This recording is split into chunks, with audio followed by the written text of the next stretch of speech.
Manchester युनाइटेडको प्लेयरहरू premier लिगको एक खेलमा बिना नम्बर स्पोन्सर लोगो र नाम केही नभएको सादा जर्सी लगाएर खेलेका थिए।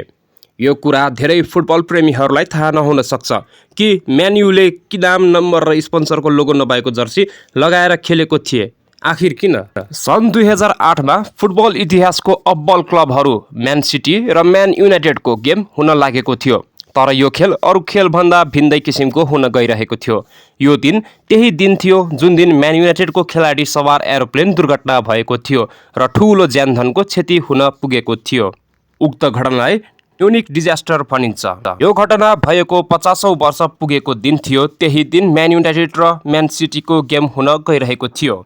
सन् 1958मा म्यान युनाइटेडका खेलाडीहरू म्युनिकमा एक गेम खेलेर फर्किँदै थिए। त्यही समयमा यो ट्रेजिक इन्सिडेन्ट घटेको थियो जसमा म्यान युनाइटेडको 8 जना खेलाडी र 3 जना कोचको ज्यान गएको थियो।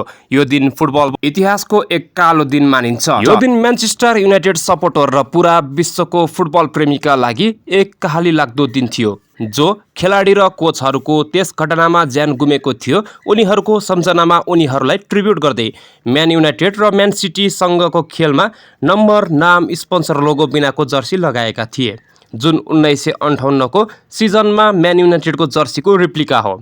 यो खेलमा म्यान युनाइटेडले मात्र नभई उनीहरूको प्रतिद्वन्दी रहेको म्यान सिटीले पनि त्यस घटनाका खेलाडीहरूप्रति सम्मान देखाउँदै नाम, नम्बर र स्पोन्सरको लोगो बिनाको जर्सी लगाएका थिए।